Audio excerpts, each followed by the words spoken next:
that he, himself, visited frequently. "Maybe we'll check in together," he said, "after we complete our sojourn." Fields's car had been driven willingly across country by my friend Gunther Werthmann, a Swiss midget, or little person as he preferred to call himself, who made a comfortable living as a translator of several dozen languages. Gunther was about a yard high. He always dressed impeccably in three-piece suits, and drove quickly, and with expertise. After a few moments of suspicion, Fields had reluctantly taken a liking to Gunther, but insisted that whatever Gunther was paid would come out of my salary. The opportunity for the trip had come just as Gunther was about to drive off someplace on his own to brood for a few weeks or months over a lost love who had just received her graduate degree in music from San Francisco State and would soon be taking a teaching job in Vermont. He was also doing his best to avoid an aggressive film publicist who had a thing for very small men. Both women were more than 2 feet taller than Gunther, but that had not stopped him. He had pursued both relationships with courtly dignity. The pedals on Fields's car had to be built up and a special wooden driver's seat inserted, both Gunther's, both removable. Fields had viewed Gunther with mistrust from the beginning of the case. "The midget sounds like a Nazi," Fields had whispered to me when the two first met in Fields's home on DeMille Drive in Los Angeles the week before. Gunther had heard the comment, but chose to act as if he had not. "Gunther's Swiss," I'd say. "Great driver. Used to be in the circus. He was in The Wizard of Oz." "I should have been the wizard," Fields had said. "Was up for the part. Had it all wrapped up. Forget what the problem was. Frank Morgan stole the picture. Think I was in that sanitarium we discussed earlier." Now, he said, "Send the midget into the bank."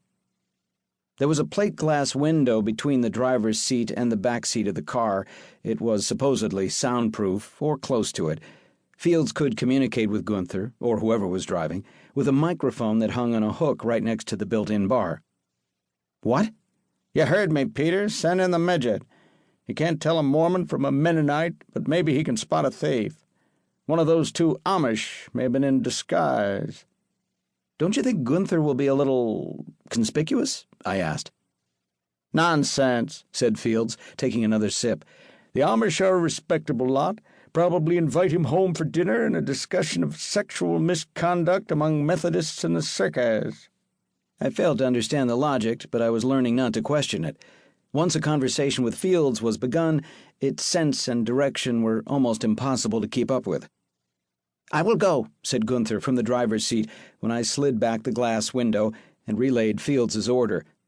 He opened the door and got out, straightening his jacket and brushing back his hair. "Clean little fella," said Fields with admiration. "Still not convinced he's not a Nazi.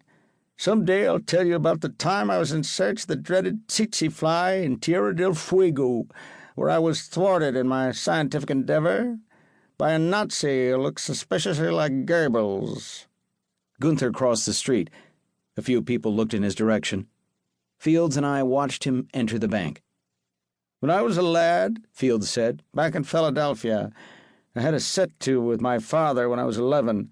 He hit me in the head with a rake. I dropped a crate on his head, left home, never went back. Lived in a hole in the ground for a while, then a loft over a blacksmith shop. Finally got a job cleaning up at a bar with a pool table. Slept in the men's room for a while, and then on the pool table. Made a more than fair living by the time I was 12, hustling on that table and splitting the take with the management. At night I taught myself to juggle billiard balls, balance pool cues, and do tricks with empty cigar boxes and hats people had been too soused to remember to take home. There were early times on the open road when I set out to make my fortune when I came through this part of the state. Amish were always good for a meal, and they never tried to Christianize me." One of the Amish men, along with the woman and 2 children, came out of the bank. "Where's the other guy?" asked Fields, putting down his martini glass. He was halfway out of the car before I could say something to slow him down. Traffic was light, a few cars, a few Amish horse and buggies, some people on the sidewalks. I went after Fields, who shooed off oncoming traffic with his bamboo walking stick as he crossed the street. He stood back to let a young woman with a small child come out of the bank and reached up to tip his hat to her. The woman tried to ignore the strange but